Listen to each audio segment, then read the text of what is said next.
If you need to know about it, we'll tell you right now on CivilNet's Armenia News Digest. I'm Maria Titizian. And I'm Paul Chadurjian. These are the headlines for Monday, November 4th.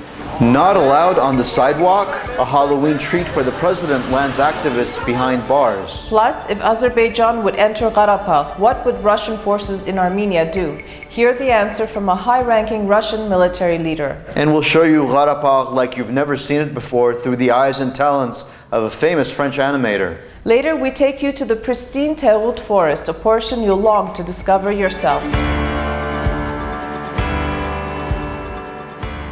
Halloween is not a traditional holiday in Armenia. However, more and more Armenians are celebrating by wearing costumes and hosting Halloween parties. And now, even some activists are getting into the action. This year for Halloween, 4 activists donning masks and wigs decided to carve a pumpkin and present it as a gift to President Serge Sarkisyan.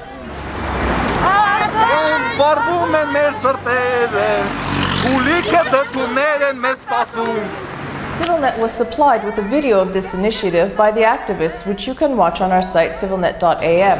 As the masked activists attempted to approach the presidential palace, they were held back by police. Their pumpkin was confiscated, and later that night, Argishti Kiviryan, Ani Kavinyan, Lucine Hovsepian, and Nane Minasyan were arrested. They were taken to the police station where they demanded to know the reason for their arrest. After several hours of questioning, the masked activists were told that they didn't have the right to walk by Pagramian 26, and they were later released. As we reported last week, parliamentary commissions at the National Assembly are discussing the government's proposed budget for 2014. During the discussions on Friday, it was announced that allocations from the proposed budget for the Ministry of Health in 2014 will increase from 72 billion dirhams to 80 billion dirhams. In US dollars, that amount is around $1.8 million, increasing up to $1.9 million. As a result, doctors' average monthly salaries will now be 178,000 dirham, or around $440. Medical staff will receive 132,000 dirhams, or around $325, and the salaries for support staff and personnel will now be 76,000 dirhams, or $188. Making government responsive to the interests of small and medium-sized businesses. Last month, the government decided to introduce a new generation cash register that businesses were obligated to purchase for 370,000 dirham, or about $920. This move came after the State Revenue Committee claimed that businesses were tampering with their registers to avoid paying taxes. According to the government decision, smaller businesses were supposed to do so by November 1st. After small and medium-sized businesses protested, the government lowered the rates to $690 for large companies with an annual turnover of $1.2 million and $370 for smaller companies. Additionally, those businesses that had already purchased the cash registers for the original $920 will be refunded. If Azerbaijan were to enter Karabakh, what would Russian forces stationed in Armenia do? We're getting a clearer picture of what the Russian response would be through a recent interview published in the Russian newspaper Krasnaya Zvezda.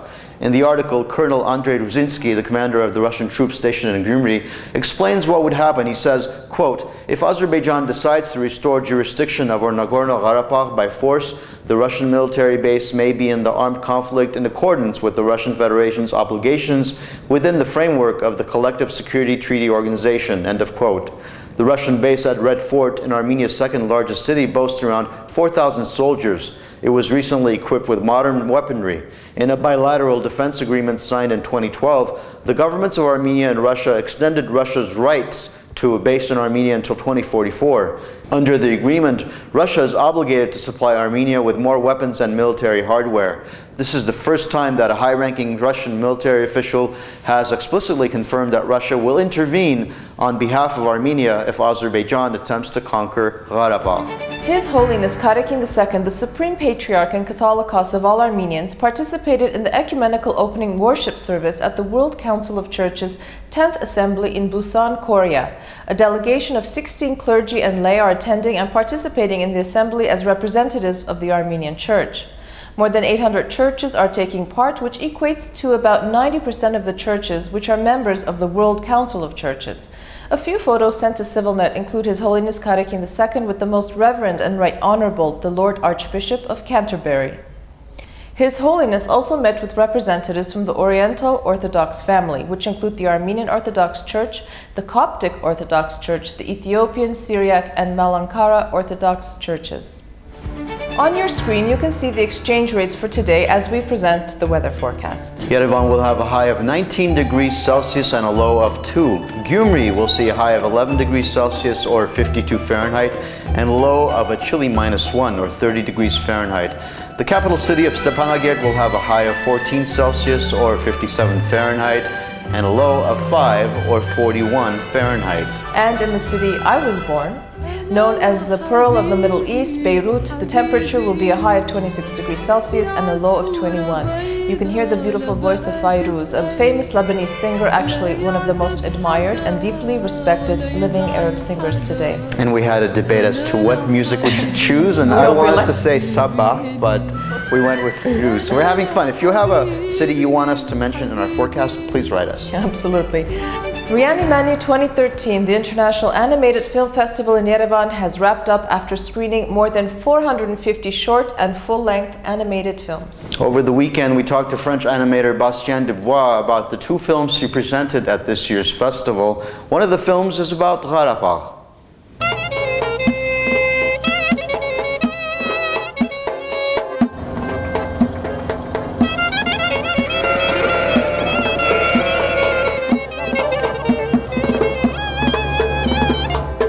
Bienvenue en République du Haut-Karabakh. On pose frontière. Bastien talked to us about how he found himself in Karabakh and how that short road trip turned into one of the segments of his film, Faces and Places. We arrived in Karabakh by accident because we saw hitchhikers, they were going this way, so we chose to go the same way as them, and we arrived in Karabakh. And I discovered the situation and the interesting story of this place. And maybe a few months later, I was contacted by Arte TV channel, which asked me to do a 20 short film TV program about 20 different countries. So I used some of my previous experience, and I choose to tell about this experience in Armenia and in Karabakh. You can hear Bastien's entire interview and watch the entire 2-minute portion of his film about Karabakh on CivilNet. You can follow the link on your YouTube screen, and you'll also hear about the techniques Bastien uses when he makes his films. In our weekly feature Walkabout, artist, architect, and photographer Bastien Brudyan takes us for a quiet walk in Teghut Forest. Bastien says he's fortunate to have had the experience of visiting the pristine, untouched, unharmed section of Teghut Forest. Bastien says he and other environmental activists focus on the destruction, annihilation, looting, and plunder of this magnificent landscape, and rightfully so. He says, quote, "We often speak of the embezzlement, deception, health desecration, and the misuse of the land for short-term gain in our discussions. Yet we often fail to remember to look or present the forest in its unscathed, unharmed state and what we are in the process of destroying it." End of quote. Bastien says the unaffected sections of Teghut Forest remain undiscovered. Somewhere I'd like to go and see. That's for sure, me too. That's our digest for this Monday, November the 4th. We want to hear from you. Our email address is english@civilnet.am. See you tomorrow.